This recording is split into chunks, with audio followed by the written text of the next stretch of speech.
यतिबाट दुईटा, यति च्याप्टरबाट दुईटा क्वेसन आउँछ है। फर्स्ट युनिटबाट 4 वटा क्वेसनमा दुईटा क्वेसन चाहिँ सजिलो आउँछ र छोटो पनि हुन्छ टपिक। नेपालको संविधानमा शिक्षा, नेपालको संविधानमा शिक्षा। म हाजिर जवाफ शैलीमा प्रश्नहरु लेखाउँछु। नेपालको संविधान जारी कहिले भयो?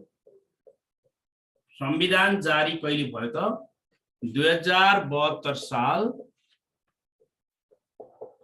असोज 3 गते। हेर्नुस् यसलाई धेरै टाइम लाउँदिन मैले। नेपालको संविधान जारी कहिले भयो? 2072 साल असोज 3 गते। जारी गर्ने व्यक्ति डाक्टर रामवरण यादव। डाक्टर रामवरण यादव लेख्दै जाउँ। नेपालको संविधानमा कति भाग, धारा, अनुसूची कति छ? भाग, धारा, अनुसूची कति छ? 35, 308 र 9।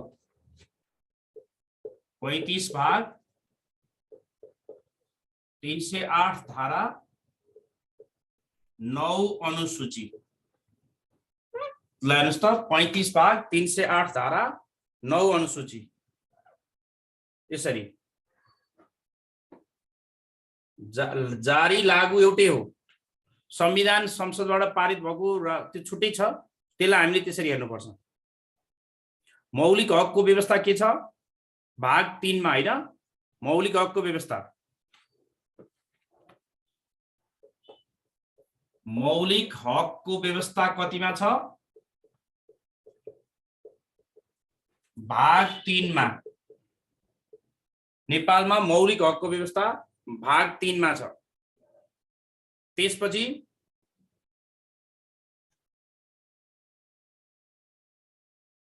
शिक्षा सम्बन्धी हक कुनमा छ त? अब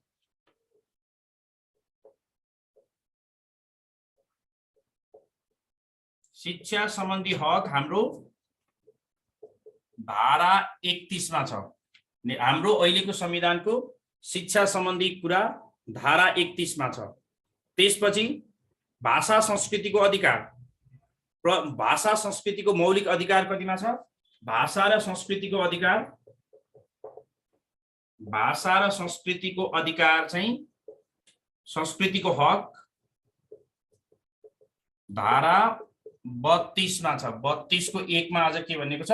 सबैलाई आफ्नो भाषा संस्कृतिको सम्वर्धन गर्ने अधिकार चाहिँ धारा 32 मा गरिएको छ। नेपालको संविधानका तथ्यहरू टिप्दै जाउँ। यस्ता प्रश्नहरू 100 जति पढ्नुपर्छ। संविधान जारी 2072 साल असोज 3 गते। जारी गर्ने व्यक्ति डाक्टर रामवरण यादव। नेपालको संविधानको भाग, धारा, अनुसूची 35 भाग, 308 धारा, 9 अनुसूची। मौलिक हकको व्यवस्था भाग 3 मा गरिएको छ। नेपालको संविधानको भाग 3 मा मौलिक हक गरिएको छ। शिक्षा सम्बन्धी हक के हो? धारा 31 हो। भाषा र संस्कृतिको हक धारा 32 मा छ। शिक्षा कस्तो हक हो? शिक्षा कस्तो हक हो? मौलिक हक। अहिलेको संविधान अनुसार शिक्षा कस्तो हक हो त? शिक्षा कस्तो हक हो भन्दा नेपालको संविधान अनुसार शिक्षा के हो? मौलिक हक हो। नेपालको संविधान अनुसार शिक्षा मौलिक हक हो। नेपालको राष्ट्रभाषा कुन हो? नेपालको राष्ट्रभाषा, नेपालको राष्ट्रभाषा नेपाली हो।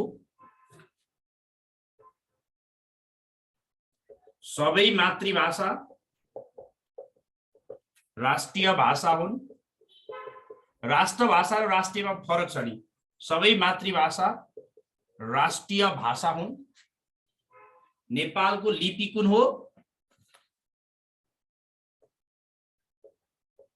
नेपालको लिपि, लिपि हाम्रो देवनागरिक लिपि। हाम्रो लिपि कुन हो? देवनागरिक लिपि। अब यहाँसम्म टिप्दै जाउँ। शिक्षा कस्तो हक हो? शिक्षा भनेको व्यक्तिको मौलिक हक हो। त्यो मौलिक हक किन भन्यो शिक्षालाई? यदि कुनै व्यक्तिको शिक्षा पाउने हक वञ्चित गरिएमा उसले राज्यबाट न्याय पाउने छ। नेपालको राष्ट्रभाषा कुन हो? नेपाली। नेपालका सबै मातृभाषा राष्ट्रिय भाषा हुन्। नेपालको लिपि कुन हो? देवनागरिक लिपि। नेपालको देवनागरिक लिपि हो।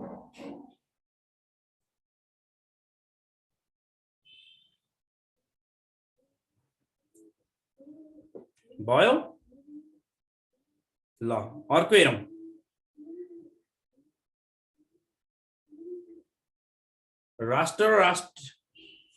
राष्ट्र भनेको देशलाई प्रतिनिधित्व गर्ने भाषा। राष्ट्रियता भनेको चाहिँ राष्ट्रिय भनेको चाहिँ राष्ट्रभरि बोलिने भाषाहरूलाई राष्ट्रिय भाषा भनिन्छ। अब दृष्टिविहीन नागरिकलाई कुनमा शिक्षा दिइन्छ? कुन लिपिमा? नेपालको संविधानले के भन्छ? दृष्टिविहीनलाई संविधान अनुसार दृष्टिविहीनलाई केमा, कुन भाषामा? संविधान अनुसार दृष्टिविहीनलाई कुन लिपिमा शिक्षा, कुन लिपिमा शिक्षा दिने त भन्दाखेरि तपाईले बुझ्नुपर्छ दृष्टिविहीनहरूलाई ब्रेल लिपि, ब्रेल लिपि। त्यसपछि कान नसुन्नेहरूलाई कुन लिपि हो त? अब बहिरा र सोलाई, बहिरा तथा अन्य अपाङ्गलाई, बहिरा तथा अन्य अपाङ्गलाई कुन भाषा? संविधान अनुसार कुन भन्छ त? सांकेतिक भाषा। संविधानले सांकेतिक भाषाको व्यवस्था गरेको छ। नेपालको संविधानले शिक्षा कस्तो हक हो? मौलिक हक। टिप्दै जाउँ है कपीमा। नेपालको राष्ट्रभाषा नेपाली, सबै मातृभाषा राष्ट्रिय भाषा। नेपालको लिपि देवनागरिक लिपि। संविधानका अनुसार दृष्टिविहीनलाई कुन लिपिमा शिक्षा दिन्छ? ब्रेल लिपिमा। नेपालको संविधान अनुसार दृष्टिविहीनलाई कुन लिपिमा शिक्षा दिन्छ? ब्रेल लिपि। बहिरा तथा अन्य अपाङ्गलाई सांकेतिक भाषा, बहिरा तथा अन्य अपाङ्गलाई सांकेतिक भाषा। ठीक छ ल, मिलाउनु भएको छ धेरैले, धेरै जसोलाई आउँदो रहेछ।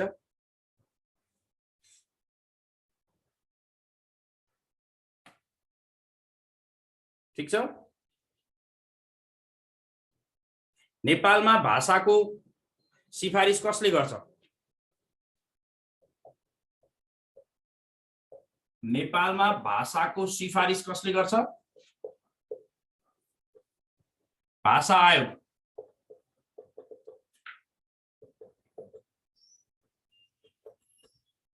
हालसम्म कतिवटा भाषा छन्? हालसम्म नेपालमा कतिवटा भाषा? हालसम्म नेपालमा कतिवटा भाषा? 131 भाषा। नेपालमा भाषाको सिफारिस कसले गर्छ? भाषा आयोगले गर्छ। हालसम्म कतिवटा भाषा छन्? हालसम्म कतिवटा भाषा छन्? 131 वटा भाषा छन्। ठीक छ। आधारभूत शिक्षा कसलाई? संविधान अनुसार आधारभूत शिक्षा कसलाई? संविधान अनुसार आधारभूत शिक्षा हरेक नागरिकलाई। आधारभूत शिक्षाको पहुँच कसलाई? आधारभूत शिक्षा चाहिँ हरेक नागरिकलाई नेपाल सरकारले आधारभूत शिक्षाको व्यवस्था गरेको छ। नेपालमा आधारभूत शिक्षा चाहिँ हरेक नागरिकलाई आधारभूत शिक्षा। त्यसपछि अनिवार्य निशुल्क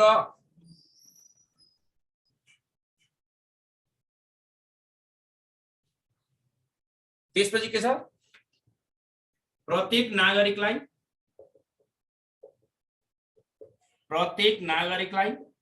कुन तहसम्म त? प्रत्येक ओके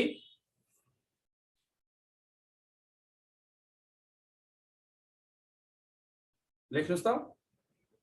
प्रत्येक नागरिकलाई आधारभूत तहसम्मको शिक्षा अनिवार्य। अनिवार्य शिक्षा कुन हो? अनिवार्य शिक्षा र निशुल्क। अनिवार्य प्लस निशुल्क शिक्षा चाहिँ अनिवार्य प्लस निशुल्क शिक्षा यो चाहिँ आधारभूत सम्म। आधारभूत सम्म चाहिँ अनिवार्य र निशुल्क भनेको कक्षा 8 सम्म चाहिँ यो कक्षा 8 सम्म सबैलाई के हुन्छ? दुईटा शब्द अनिवार्य र निशुल्क शिक्षा चाहिँ प्रत्येक नागरिकलाई संविधान अनुसार कक्षा 8 सम्मको व्यवस्था गरिएको छ। तर त्यो भन्दा माथिल्लो शिक्षा चाहिँ के हुन्छ त? निश्चित व्यक्तिको लागि हो। त्यो भन्दा माथिको शिक्षा चाहिँ अब सबैको लागि नहुन पनि सक्छ। त्यसैले हामीले यो कुरालाई बुझ्नु पर्यो कि आधारभूत शिक्षा कसलाई भन्दा नेपाल सरकारले हरेक नागरिकलाई आधारभूत शिक्षाको व्यवस्था गरेको छ र माध्यमिक तहसम्म चाहिँ शिक्षा के हो त प्रत्येक नागरिकलाई माध्यमिक तहसम्म चाहिँ आधारभूत होइन, प्रत्येक नागरिकलाई माध्यमिक तहसम्म निशुल्क शिक्षा यो सरकारले जिम्मा लिने भनेको 8 कक्षासम्म मात्रै हो।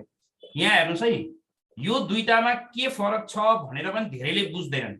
यो धेरैले बुझ्नुपर्ने के छ भने नेपालको संविधान अनुसार प्रत्येक नागरिकलाई अनिवार्य शिक्षा र निशुल्क शिक्षा 8 कक्षासम्म चाहिँ सबैले पढ्दिनु पर्छ।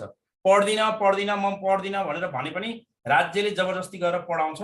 आधारभूत शिक्षा चाहिँ निशुल्क अनिवार्य र निशुल्क शिक्षा प्रत्येक नागरिकलाई माध्यमिक तहसम्म चाहिँ के हो त निशुल्क शिक्षा हो। माध्यमिक तहसम्म चाहिँ के हो निशुल्क शिक्षा हो। अहिले 123 वटा भाषा पढिसकेको छ, 131 वटा छ है। तपाईले त्यो कुरालाई ध्यान दिने। अनि त्यसपछि अब अपाङ्ग र आर्थिक रूपले विपन्नले के हुन्छ निशुल्क उच्च शिक्षा। अपाङ्ग र हेर्नुस् है राज्यको नियमले के भन्छ अपाङ्ग र आर्थिक रूपले विपन्न, अपाङ्ग प्लस आर्थिक रूपले विपन्नले चाहिँ के पाउँछ त निशुल्क उच्च शिक्षा। 12 कक्षासम्म निशुल्क उच्च शिक्षा। यो मान्छे पछि सरकारले नयाँ व्यवस्था गरेको छ। अपाङ्ग र अनिवार्य आर्थिक रूपले कमजोरले चाहिँ के पाउँछ त निशुल्क उच्च शिक्षा। राज्यको संविधानले के भन्छ त अपाङ्गहरूलाई र आर्थिक रूपले विपन्नलाई चाहिँ निशुल्क उच्च शिक्षा। अब प्रश्न सोध्छ नेपालको संविधान अनुसार निशुल्क उच्च शिक्षा कसले पाउँछ अपाङ्ग प्लस आर्थिक रूपले। सबै जनताले 8 कक्षासम्म फ्रीमा, त्यसपछि 8 कक्षासम्म चाहिँ अनिवार्य र निशुल्क, 10 कक्षासम्म सबैले फ्रीमा, 12 कक्षासम्म फ्री पाउन चाहिँ अपाङ्ग र आर्थिक रूपले त्यस्तो हुनु पर्यो। त्यसपछि अर्को हाम्रो के छ अपाङ्ग भए त विद्यार्थीहरूलाई के छ त निशुल्क शिक्षा। दृष्टिविहीन र अन्य अपाङ्ग, दृष्टिविहीन प्लस अन्य अपाङ्ग, दृष्टिविहीन र अन्य अपाङ्गले चाहिँ के हुन्छ राज्यले माथिल्लो तहसम्म यिनीहरूलाई निशुल्क शिक्षा, यिनीहरूलाई चाहिँ निशुल्क शिक्षा संविधानले व्यवस्था गरेको छ। अपाङ्ग र आर्थिक रूपले विपन्नलाई निशुल्क उच्च शिक्षा, दृष्टिविहीन र अन्य अपाङ्गलाई पनि निशुल्क शिक्षा, यो व्यवस्था छ। अनि त्यसपछि नेपाली समुदायलाई मातृभाषामा पढ्ने अधिकार, दलितको पनि छ छुट्टै छ, दलितको पनि म अहिले लेखाइदिउँ न। अब त्यसपछि प्रत्येकलाई के छ मातृभाषामा पढ्ने अधिकार छ। प्रत्येक नागरिकलाई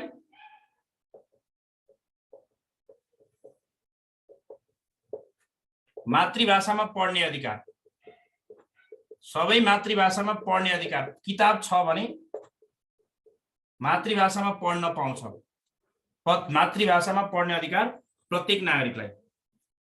त्यसपछि नागरिकलाई के अधिकार छ त भन्दा नेपालको संविधान अनुसार नागरिकलाई के नागरिक छ मातृभाषामा विद्यालय खोल्ने र सञ्चालन गर्ने, मातृभाषामा विद्यालय खोल्ने र सञ्चालन गर्ने, मातृभाषामा विद्यालय सञ्चालन गर्ने र खोल्ने, यो अधिकार नेपालको संविधानले दिएको छ। हामीलाई प्रश्न पनि यसै गरी आउँछ अपाङ्ग र आर्थिक रूपले विपन्नले के गर्छन् त निशुल्क उच्च शिक्षा प्राप्त गर्छन्, दृष्टिविहीन प्लस अन्य अपाङ्गले निशुल्क शिक्षा प्राप्त गर्छन्। त्यसैगरी नेपालको संविधान अनुसार प्रत्येक नागरिकलाई मातृभाषामा पढ्ने अधिकार छ। नेपालको संविधान अनुसार प्रत्येक नागरिकलाई मातृभाषामा पढ्ने अधिकार छ। त्यसैगरी नागरिकलाई अधिकार के छ त मातृभाषामा विद्यालय जाने अधिकार पनि नेपाली समुदायले दिएको छ। त्यसैले दृष्टिविहीन र अन्य अपाङ्गलाई उच्च शिक्षा भनेको छ। त्यहाँ उच्च शिक्षा भनेपछि सबै पर्यो है, उच्च शिक्षा भन्ने बित्तिकै सबै पर्यो। र दलित भन्ने चाहिँ दलितको हकमा पर्छ। अहिले मैले यो शिक्षाको हक लेखाएँ, अब दलितको हकको कुरा गरौँ।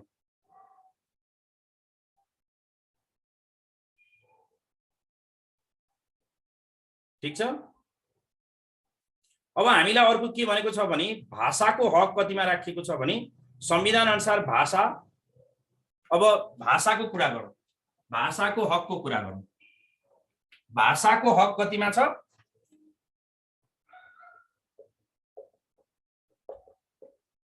भाषाको हक 32 मा छ। नेपालको संविधानको धारा 32 मा धारा भाषाको हक कतिमा छ? भाषाको हक धारा 32। धारा 32 ले के भन्छ?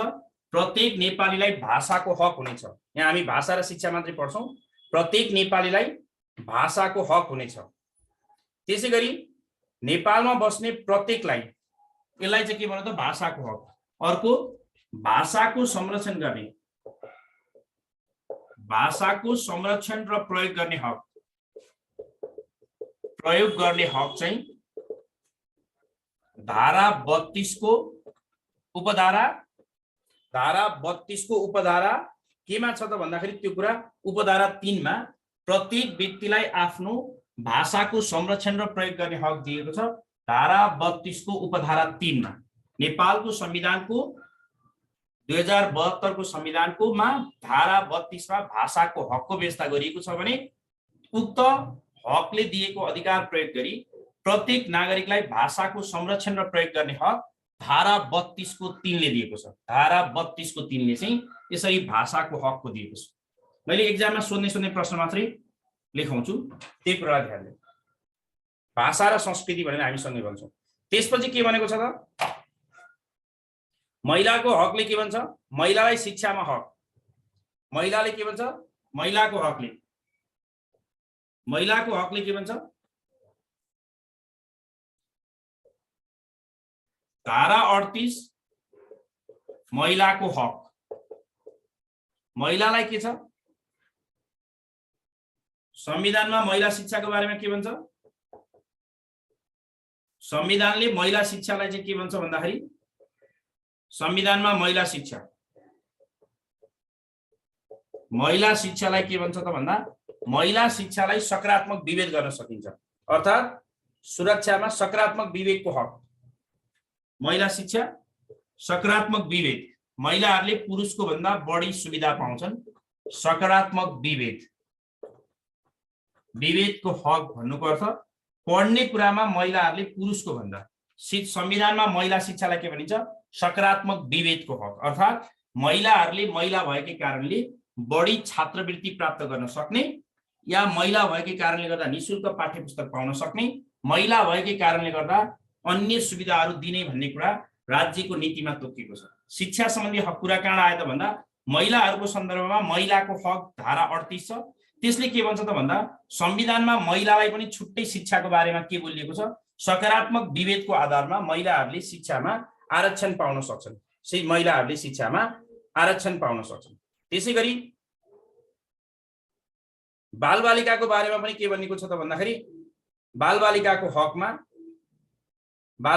हकमा चाहिँ बालबालिकालाई यातना दिन नहुने। धारा 39 ले के भन्छ? बालबालिकालाई को शिक्षा तथा यातना विरुद्धको कुरा गरेको छ। धारा 39 ले के भन्छ भन्दाखेरि बालबालिकाको हक, बालबालिकाको हक यो चाहिँ कहाँ छ त? धारा 39। यसले के भन्छ? विद्यालयमा यातना दिन नहुने, बालबालिकालाई विद्यालयमा भेदभाव र यातना दिन नहुने भनेपछि यो कुरो संविधानमा लेखिएको छ। यो कुरो चाहिँ धारा 39 को उपधारा 7 मा।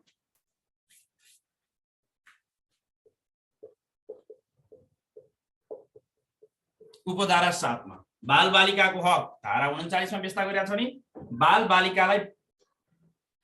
बालबालिकालाई विद्यालयमा यातना दिन नहुने कुरा 39 को उपधारा 7 मा 39 को उपधारा 7 मा यो व्यवस्था गरिएको छ।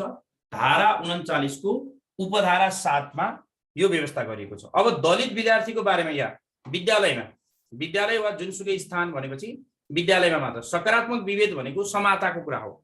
महिलाहरूलाई पुरुषको भन्दा बढी आरक्षण, बढी सेवा सुविधा दिएर भए पनि शिक्षामा पहुँच बढाउनु पर्छ भन्ने कुरा नै त्यो संविधानको आधार हो। त्यसैले बालबालिकाको हकको सन्दर्भमा यो कुरा गरिएको छ। अर्को कुरा संविधानले के भन्छ भने दलित विद्यार्थीलाई के भन्छ त शिक्षामा दलित संविधानमा दलित विद्यार्थीको शिक्षा के भन्छ यसमा संविधानमा दलित विद्यार्थीको शिक्षाको बारेमा के भन्छ दलित विद्यार्थीको शिक्षा यसको बारेमा हामीलाई के भन्छ त पहिलो कुरा संविधानमा दलित विद्यार्थीको शिक्षा पहिलो कुरा हामीले के बुझ्नु पर्यो भने दलितको हक भन्ने हाम्रो छुट्टै व्यवस्था छ दलितको हक र राष्ट्रिय दलित आयोग पनि हुनुपर्छ दलितको हक भनेर हाम्रो धारा 40 मा भनिएको छ दलितको हक धारा 40 मा दलित विद्यार्थीलाई के छ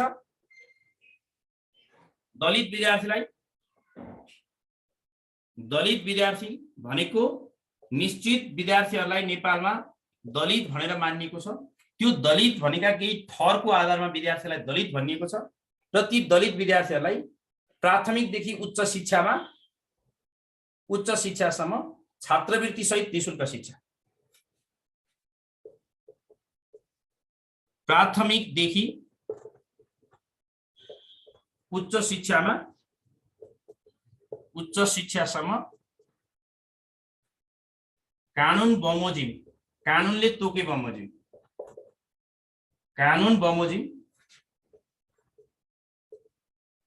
निशुल्क र छात्रवृत्ति सहितको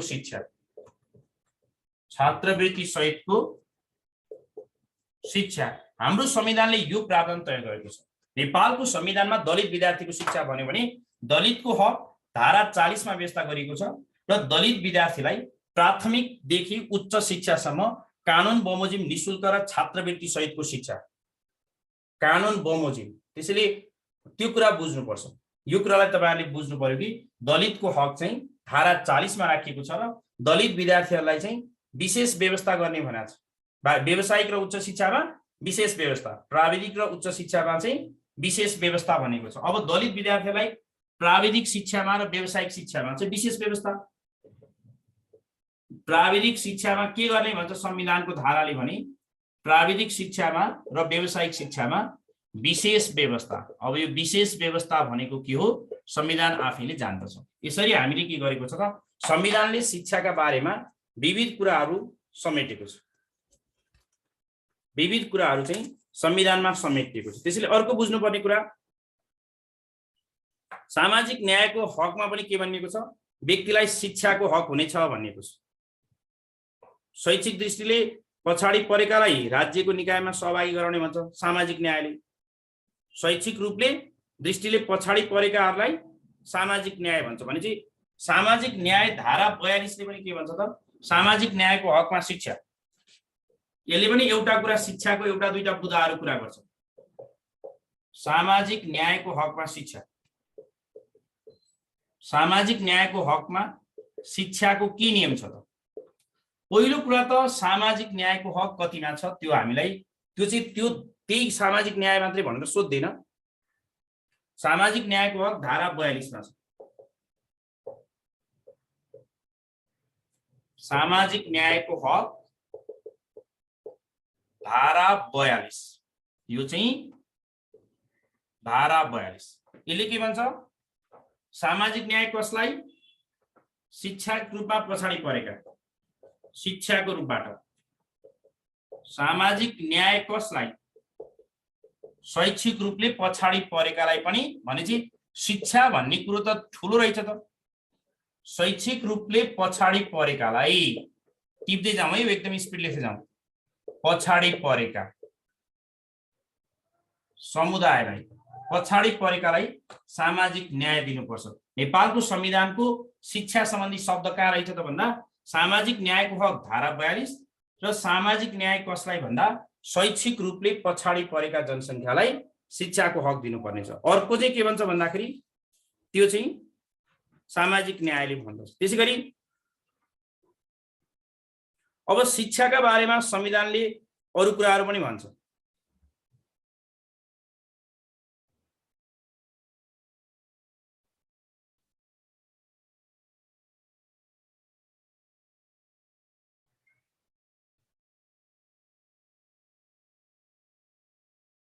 ल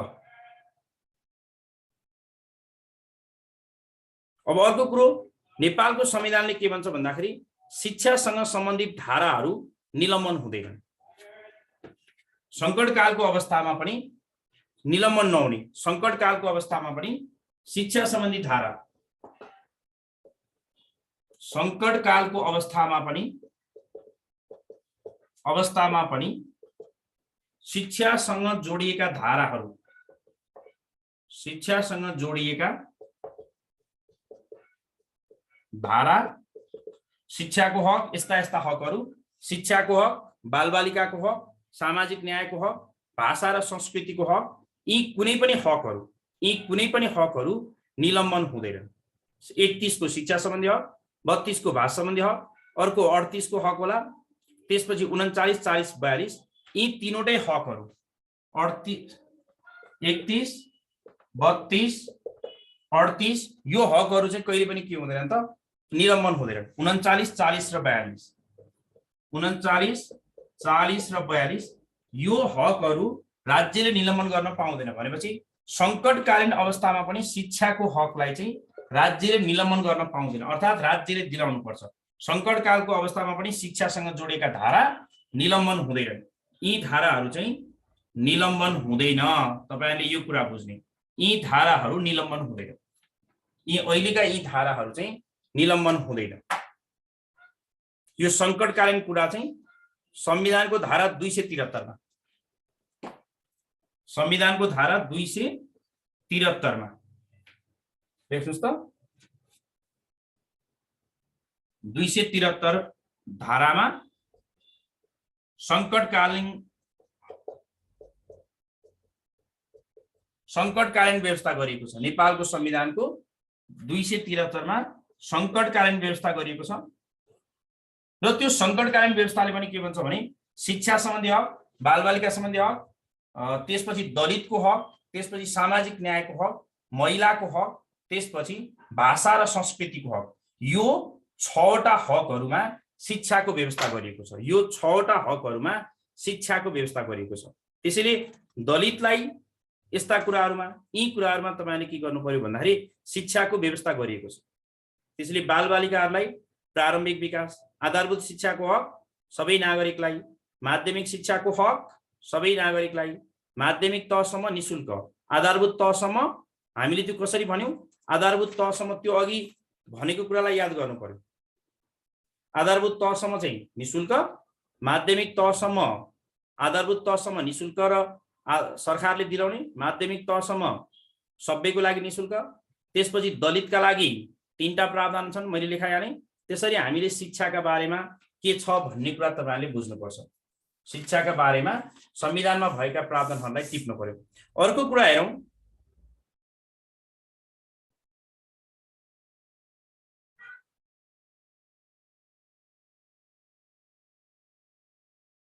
ओके,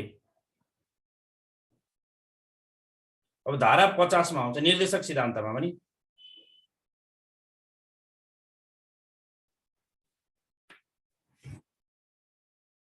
ओके, राज्यका निर्देशक सिद्धान्तमा शिक्षाको व्यवस्था,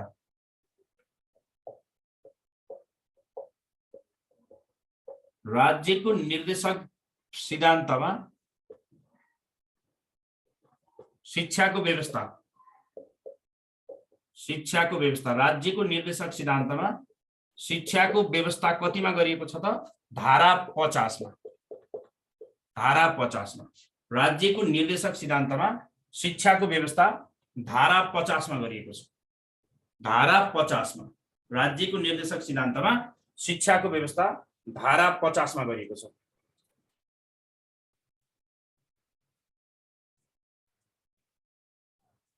ठीक छ, कुनै कुनै स्कुलमा त पैसा लागिहाल्छ नि।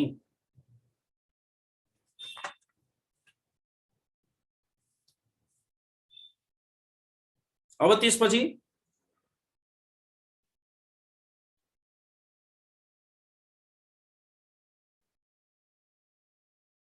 शिक्षा सम्बन्धी नीतिहरू धारा कतिमा छन्? शिक्षा सम्बन्धी नीतिहरू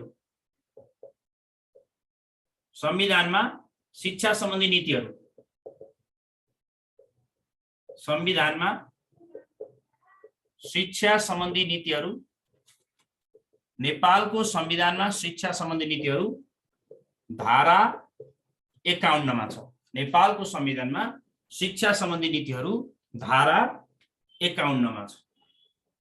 नेपालको संविधानको शिक्षा सम्बन्धी नीतिहरू धारा 51 मा छ है।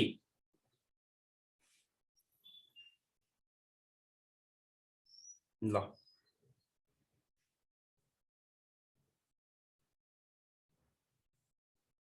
अब राज्यको कुन निर्देशकले केले हेर्छ? अब शिक्षा सम्बन्धी अधिकार क्षेत्रको कुरा गरौँ। लेख्नुस् त यहाँ।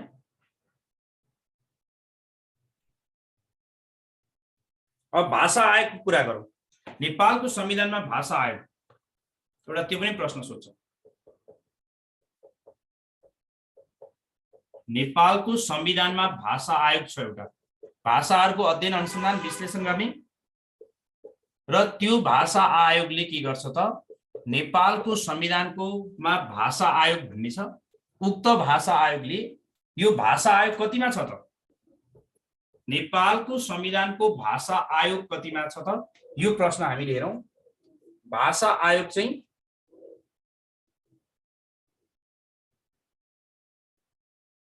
ल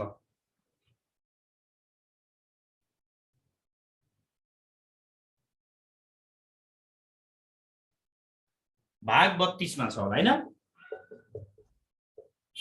अब भाषा आयोगले के गर्ने काम? भाषा आयोगले भाषाको सिफारिस गर्ने काम गर्दछ। सरकारी कामकाजको भाषाहरूको अध्ययन अनुसन्धान गर्ने, भाषा सिफारिस गर्ने काम यसले गर्दछ।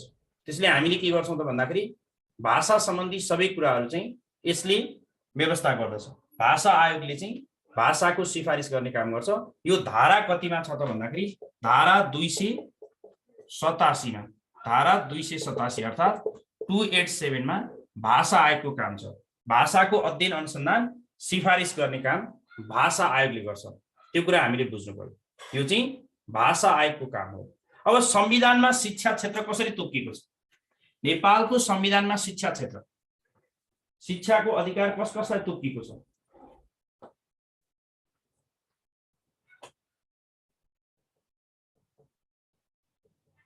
नेपालको संविधानमा तोकिएको शिक्षा सम्बन्धी अधिकार क्षेत्र, तोकिएको शिक्षा सम्बन्धी अधिकार क्षेत्र, नेपालको संविधानमा तोकिएको शिक्षा सम्बन्धी अधिकार क्षेत्र, नेपालको संविधानमा तोकिएको शिक्षा सम्बन्धी अधिकार क्षेत्र। अब हामीसँग 3 किसिमका राज्यहरू छन्: संघीय सरकार, गाउँपालिका, नगरपालिका, राष्ट्रभाषा भनेको नेपालको राष्ट्रभाषा नेपाली, राष्ट्रिय भाषा भनेका सबैले बोल्ने, राष्ट्रभाषा भनेको नेपाली, राष्ट्रिय भनेको विभिन्न जात जनजाति आदिवासी तथा आफ्नो भाषा भएका समुदायले बोल्ने मातृभाषा राष्ट्रिय भाषा हो। तर नेपालको सरकारी कामकाजको भाषा नेपाल भाषा भनेको नेवारी भाषालाई नेपाल भाषा भनिन्छ। नेपाल भाषा भनेको चाहिँ नेवारी भाषा हो। नेपाल भाषा भन्ने कहीँ पनि छँदै छैन। ल अब हामीले स्थानीय तहबाट हेरौँ। स्थानीय तहको अधिकार क्षेत्र, स्थानीय तहको अधिकारमा के पर्दछ त? कति कक्षासम्म पर्छ? स्थानीय तहको अधिकार क्षेत्रमा चाहिँ के कुराहरू पर्छन्? स्थानीय तहले जिल्लासम्मका हेर्नु पर्यो। आधारभूत र माध्यमिक शिक्षा चाहिँ स्थानीयले हेर्छ। आधारभूत र माध्यमिक शिक्षा सम्बन्धी चाहिँ माध्यमिक शिक्षा नेपालको संविधान अनुसार आधारभूत र माध्यमिक शिक्षा चाहिँ स्थानीय तहको अधिकार क्षेत्रमा पर्दछ। आधारभूत र माध्यमिक शिक्षा स्थानीय तहको अधिकार क्षेत्रभित्र पर्दछ। पहिलो कुरा त्यो। स्थानीय पछि हामीले बुझ्नुपर्ने के? स्थानीय पछि दोस्रो कुरा तपाईले बुझ्नुपर्ने प्रदेशको अधिकार क्षेत्र। प्रदेशको अधिकार क्षेत्र, प्रदेशको अधिकार क्षेत्रमा शिक्षा सम्बन्धी के कुराहरू पर्छन्? प्रदेशले हेर्ने भनेको प्रदेश विश्वविद्यालय, उच्च शिक्षा, पुस्तकालय र संग्रहालय। विश्वविद्यालय भनेको नि फेरि ठुलो विश्वविद्यालय होइन, प्रदेशले खोल्ने विश्वविद्यालय। प्रदेश विश्वविद्यालय उच्च शिक्षा प्रदेश विश्वविद्यालय उच्च शिक्षा पुस्तकालय अनि शिक्षा सम्बन्धी संग्रहालय। यो चाहिँ पुस्तकालय र संग्रहालय, यसलाई लेखौँ है। अनि यो मजाले पढ्ने, मैले जसरी लेखाएको छु त्यसै गरी। त्यसपछि संघीय सरकारको काम, संघीय सरकार वा संघको अधिकार क्षेत्र भन्छौँ हामी। संघको अधिकार क्षेत्र भनेको नेपाल सरकारको। संघ अहिले नेपालमा 3टा छन् हैन। संघको अधिकार क्षेत्र भनेको के हो त? संघले हेर्ने के? केन्द्रीय विश्वविद्यालय, केन्द्रीय तहका प्रज्ञा प्रतिष्ठान विश्वविद्यालय र केन्द्रीय पुस्तकालय। केन्द्रीय तहको विश्वविद्यालय र केन्द्रीय तहको विश्वविद्यालय अनि स्वास्थ्य प्रतिष्ठान जस्ता प्रतिष्ठान र केन्द्रीय पुस्तकालय। त्रिभुवन विश्वविद्यालयको पुस्तकालय चाहिँ केन्द्रीय सरकारको अधिकार पर्यो, यो संघको अधिकार पर्यो। अर्को भनेको तपाईहरुले अब संघ र प्रदेशको साझा,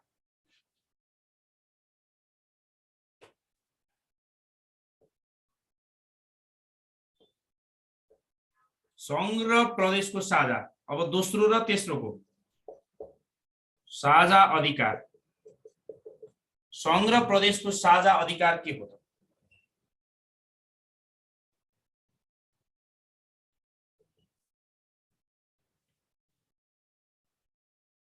सामुदायिक अध्ययन केन्द्र भनेको स्थानीय तहले हेर्छ। सामुदायिक अध्ययन केन्द्र स्थानीय तहले। अब संघ र प्रदेशको साझा भनेको वैज्ञानिक अनुसन्धान, विज्ञान प्रविधि र मानव संशोधन। वैज्ञानिक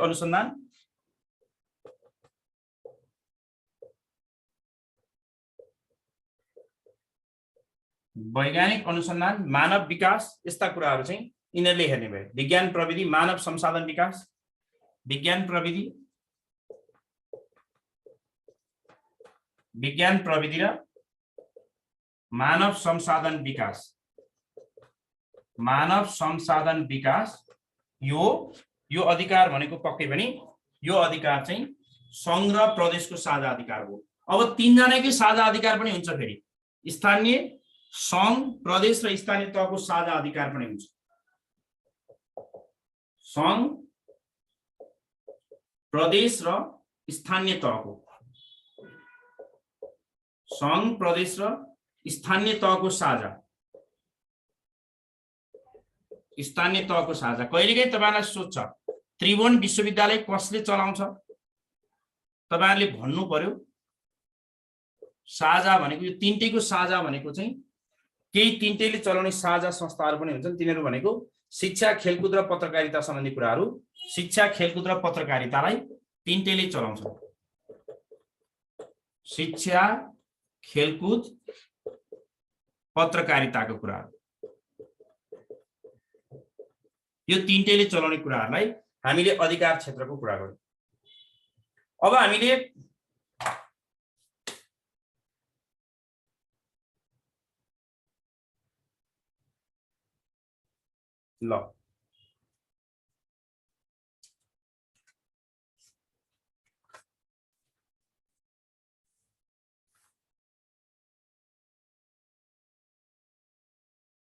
यो कुरालाई तपाईहरुले बुझ्नु पर्यो। विश्वविद्यालय के हुन्छ त? केन्द्रीय र प्रदेश गरी 2 तहका हुन्छन्। विश्वविद्यालय नेपालमा कति किसिमका विश्वविद्यालय हुन्छन्? विश्वविद्यालयका प्रकार कति हुन्छन् त? संविधान अनुसार 2 किसिमका। विश्वविद्यालयका प्रकार नेपालको संविधान अनुसार विश्वविद्यालयका प्रकारहरू, विश्वविद्यालयका प्रकार संविधान अनुसार एउटा केन्द्रीय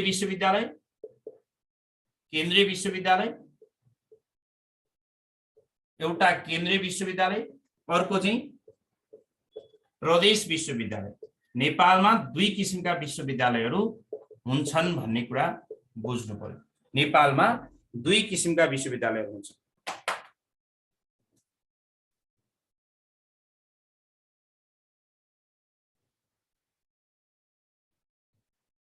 ल यो भनेको अहिले गण्डकी प्रदेशको एउटा विश्वविद्यालय आउँदैछ, गण्डकी विश्वविद्यालयको धारणा अगाडि बढेको छ, त्यो प्रदेश विश्वविद्यालय भयो भने अहिले हामीसँग रहेका 12वटा विश्वविद्यालयहरू जति छन् ती सबै केन्द्रीय विश्वविद्यालयमा पर्छ।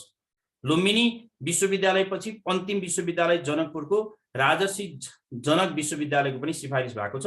त्यसैगरी अध्ययनको क्रममा रहेको चाहिँ भक्तपुर नगरपालिकाको खोप्प विश्वविद्यालय। अहिले नेपालको संविधान अनुसार स्थानीय तह भक्तपुर नगरपालिकामा रहेको खोप्प विश्वविद्यालयलाई सरकारले चलाउन दिने नदिने भन्ने कुरा भइरहेको छ। त्यो लेभलसम्म हाम्रो के छ त कुरा छ।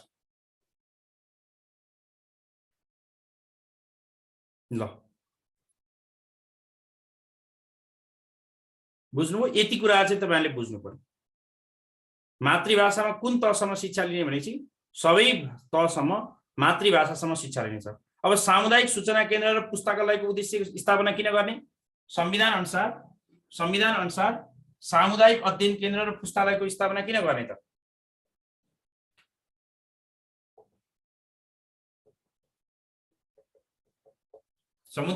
संविधान अनुसार सामुदायिक सूचना केन्द्र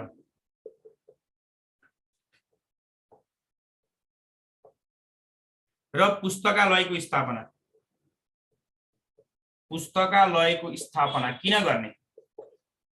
पुस्तकालयको स्थापना भनेको नागरिकको व्यक्तित्व विकास गर्ने।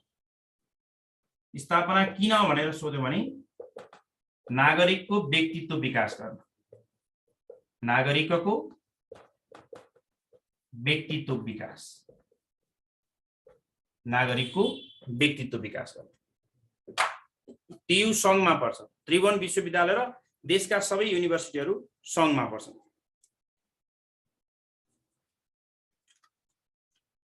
ल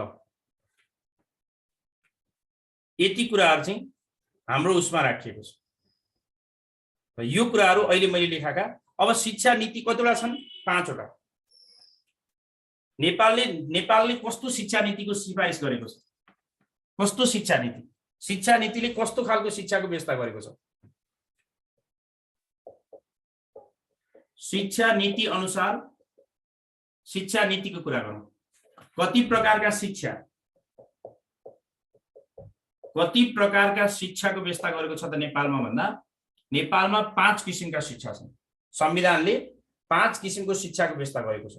एउटा 6 किसिमका छन्। 6 किसिमका भन्छौँ हामी। वैज्ञानिक शिक्षा, प्राविधिक शिक्षा, प्राविधिक, व्यावसायिक, सिपमूलक, रोजगारमूलक, यस्ता कुराहरू। संविधान अनुसार सामुदायिक सूचना केन्द्र र पुस्तकालयको स्थापना किन गरिन्छ भने नागरिकको व्यक्तित्व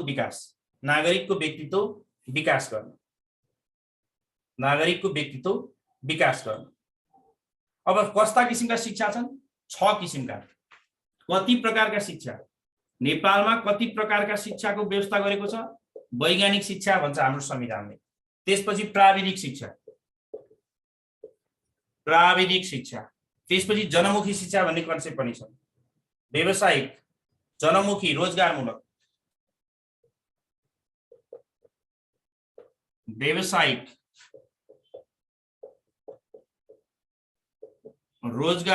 वैज्ञानिक, प्राविधिक, व्यावसायिक, रोजगारमूलक, सिपमूलक र जनमुखी।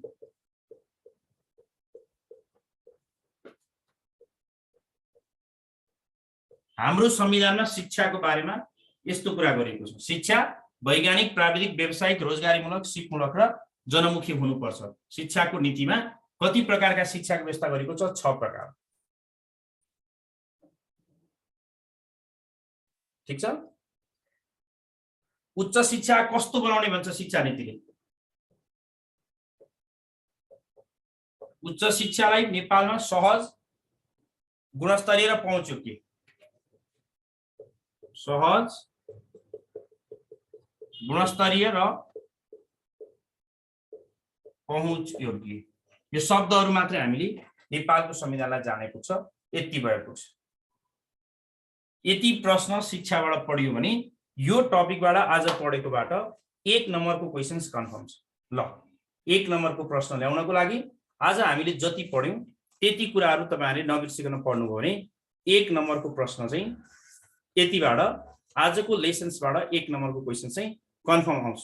तपाईहरुले त्यसमा केही चिन्ता गर्नु पर्दैन। यो भिडियोमा जति प्रश्नहरू मैले टिपाएको छु यति मात्रै जान्यो भने पनि 1 नम्बर तपाईहरुको कन्फर्म छ। नेपालको संविधानमा शिक्षा भन्यो भने यति कुराहरू पढ्नुपर्छ। अब हामीलाई फर्स्ट युनिटबाट लाइसेन्सको लागि 4 वटा मात्रै क्वेसन सोध्छ। त्यसैले एउटा क्वेसन मेरो भइ नै हाल्यो। तपाईहरुलाई त्यो एउटा क्वेसन साथीहरु सबैले यही पढ्ने। अब मैले तपाईहरुलाई स्थानीय सरकार भन्ने एउटा र भोलि चाहिँ इन्चोन घोषणा, बाँकी दुईटा प्रश्न, एउटा प्रश्न चाहिँ इन्चोन घोषणा, दिगो विकास र तपाईहरुको अर्को भनेको स्थानीय सरकार सञ्चालन सम्बन्धी ऐन 2074 बाट क्वेसन आउँछ र मैले भोलि त्यो टपिक पढाउँछु र त्यसपछि हामी यो टपिकलाई केही समय छोड्छौं किनकि दुईटा प्रश्न पढ्नलाई हामी धेरै समय अहिले तत्कालको लागि छुटाउँदैनौं। बाँकी प्रश्न पढेर आएर पढ्छौं, त्यो कुरालाई ध्यान दिने। र यो आज लेखाको कति 2 पेज भयो। आज लेखाको यो पेजलाई मज्जाले धेरै पटक पढ्ने। यहाँबाट हामीलाई एउटा प्रश्न कन्फर्म छ।